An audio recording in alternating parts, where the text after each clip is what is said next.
Саламатсыңарбы балдар? Биз бүгүн силер менен жалпы таандык ныкы мүчөсүн үйрөнөбүз.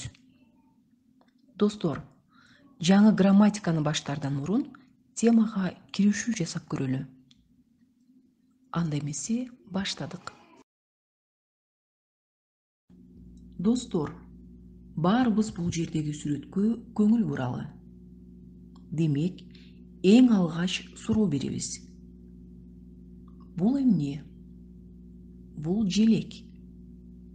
Бул Кыргызстандын желеги. Бул желек Кыргызстандыкы.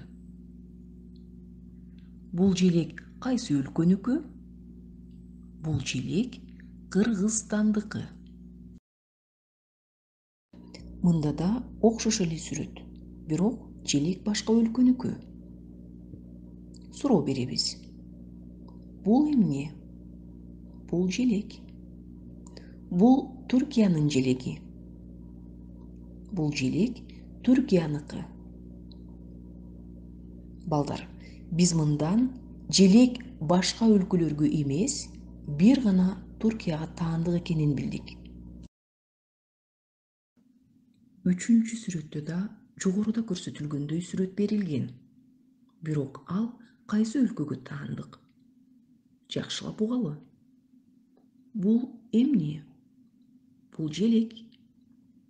Бул Орусиянын желеги. Бул желек Орусияныкы. Демек, бул желек бир гана Орусияга таандык. Балдар, мындагы сүрөттө жогорудагы суроону кайталайт. Максат биринчи сүрөттү түшүндүрүп, ал аркылуу өтүлө турган грамматиканы сиңирүү. Кайталайм. Бул эмне? Бул желек. Желек кайсы өлкөнүкү? Желек Швейцарияныкы. Эми силерди текшерип көрүү максатында көңүлүңөрдү төмөнкү сүрөткө бурмакчымын. Кана достор, эстеп көрөлү. Бул желек кайсы өлкөгө таандык? Желек кайсы өлкөнүкү? Туура. Азаматсыңар. Бул Кыргызстандын желеги. Желек Кыргызстандыкы. Айдар, тигил машина кимдики? Ал машина менин байкемдики. Тумар, бул үй кимдики? Ал үй менин чоң атамдыкы. Мыскал, үстөлдүн үстүндөгү атыр кимдики?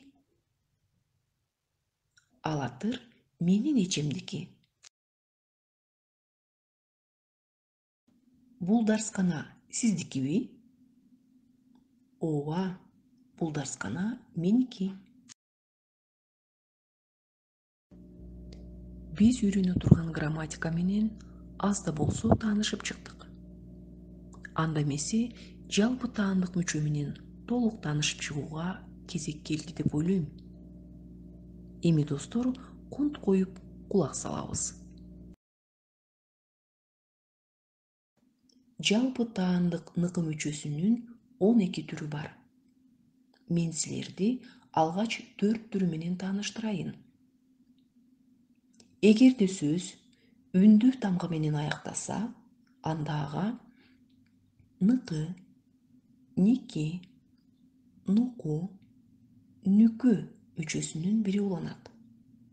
Албетте, сөздүн ичиндеги үндүүлөрдүн жоон жана ички, эринчил жана эринсиз экендигине жараша. Мисалы, акула, ырчы. Бул сөздөр жоон үндүү менен аяктады. Ошол себептен бул сөздөргө ныкы мүчөсү уланат.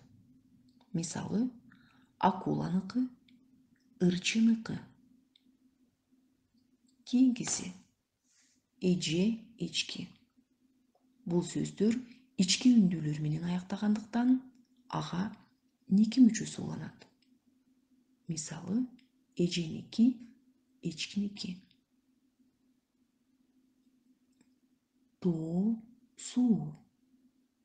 Бул сөздөр эринчил жоон үндүүлөр менен аяктагандыктан ага нуку мүчөсү уланат.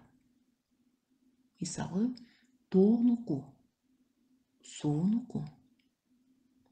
Ошондой эле акыркы мисалга карасак, түлкү, өлкө сөзү бар. Бул сөздөр ичке эринчил үндүү менен аяктады. Ошондуктан нүкү мүчөсүн улайбыз. Мисалы, түлкүнүкү, өлкөнүкү. Достор, эми жогорудагы мүчөлөргө бир-бирден мисал келтирели. Биринчиси. Бул атыр Францияныкы. Бул атыр Францияныкы. Бүгүн тамак жасаган жокмун. Ошондуктан кафеникин жейбиз. Бул кымыз жайлоонуку. Бул эт төөнүкү экен.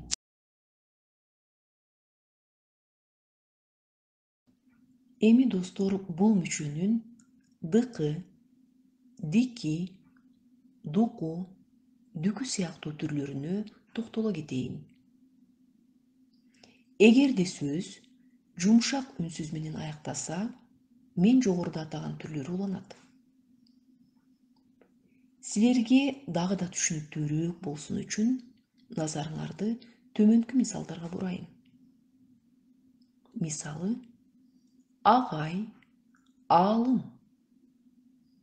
Бул сөздөр жумшак үнсүздөр менен аяктап, дыкы мүчөсүн алды. Эмне себептен башка дики, дуку, дүкү мүчөсү эмес? Анткени агай жана аалым сөздөрүндөгү үндүүлөр жоон үндүү болуп эсептелгендиктен, мүчөдөгү үндүүлөр да жоон үндүү болушу керек. Анткени кыргыз тили дайыма үндөшүү мыйзамына баш ийип келген. Ошондой эле кийинки сөз. Кондитер. Кондитердики. Деңиз, деңиздики.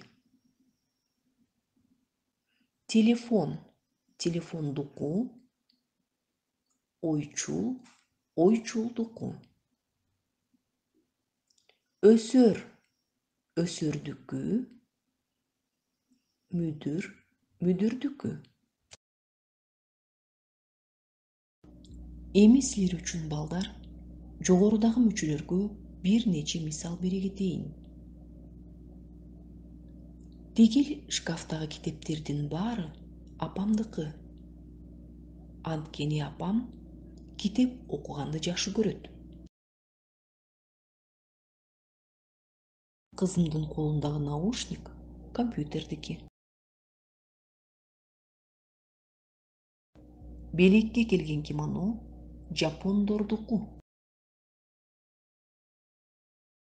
Бул сноуборд үсөндүкү. Кечээ дүкөндөн сатып алдык. Эми достор, тыкы, тики, туку, түкү мүчөлөрүнүн кайсы учурларда кандай колдонулары жөнүндө айта кетейин. Эгерде сөз каткалаң үнсүздөр менен аяктаган кезде гана мен жогоруда атап кеткен мүчөлөр уланат. Мисалдарга токтолсок. Кыштак, муздаткыч. Бул эки сөз тең каткалаң үнсүз менен аяктады. Ошол эле учурда ичиндеги үндүүлөрдүн жоон үндүү экендигин эске алып, бул сөзгө тыкы мүчөсүн улайбыз. Демек, кыштак, кыштактыкы, муздаткыч, муздаткычтыкы. Мамлекет, мамлекеттики, Kit, kittiki. Жолборс, жолборстуку. Улут, улуттуку. Көчөт, көчөттүкү. Küçük, küçüktükü. Эми ушул мүчөлөрдүн ар бирине бирден сүйлөм окуйун. Дубалда илинип турган канжардын кыны эмес, ал кылычтыкы. Дүйнөдө белгилүү университеттердин көбү мамлекеттики эмес, жеке менчик болуп саналат. Кардагы түлкүнүн изи эмес, ал жолборстуку. Ал кичинекей үй күчүктүкү. Өз колум менен жасагам. Балдар, эми ушул эле мүчөлөр уланган суроолуу сүйлөмдөргө көңүл бурсак. Кимдики? Шкафтагы китептердин баары кимдики? Шкафтагы китептердин баары апамдыкы. Үстөлдүн үстүндөгү атыр кимдики? Үстөлдүн үстүндөгү атыр эжемдики.